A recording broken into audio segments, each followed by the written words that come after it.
ભાવનગર નકલી દારૂકાંડ બાદ ખેડા જિલ્લામાં ગેરકાયદે દારૂના વેચાણ સામે કાર્યવાહી કરવા માંગ સાથે જિલ્લા કોંગ્રેસે કલેક્ટરને આવેદનપત્ર આપ્યું અને પ્રમુખે પોલીસ તંત્રની કામગીરી સામે સવાલો ઉઠાવી દારૂના વેચાણની ચોક્કસ જગ્યાઓ અંગે અગાઉ રજૂઆતો છતાં કાર્યવાહી ન થયાનો આક્ષેપ કર્યો।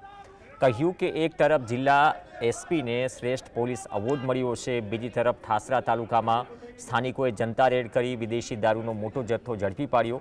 કોંગ્રેસે પોલીસ તંત્ર પર નિષ્ક્રિયતાનો આરોપ લગાવી જિલ્લામાં ચાલતા તમામ દારૂના અડ્ડા તાત્કાલિક બંધ કરવાની માંગ કરી।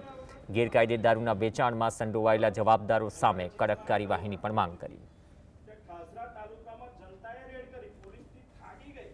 દારૂનો વેપાર ખેડા જિલ્લામાં એટલો ખુલ્લો ફાલ્યો છે કે જે લોકો એક સમય એવું કહેતા હતા કે ઉડતા પંજાબ, એ ઉડતા પંજાબ કહેનારા લોકો અત્યારે મોંમાં મગ ઓરાઈ ગયા છે કે બોલતા નથી, કારણ કે પરિસ્થિતિ એવી આવી છે કે પંજાબ તો ઠીક, ગુજરાતમાં તો ઉડતા પંજાબને હવે ખબર નહીં કઈ સ્પીડથી આ ગુજરાત ઉડી રહ્યું છે।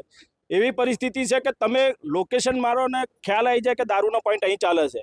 એવી કડવી વાસ્તવિકતા છે। અમે લોકોએ લેખિતમાં અહીંયા અગાઉ આપ્યું છે અને જગ્યાઓ બતાવીને આપ્યું છે, તેમ છતાં પણ અહીંયા યોગ્ય કાર્યવાહી દારૂબંધી વાતે કરવામાં આવતી નથી।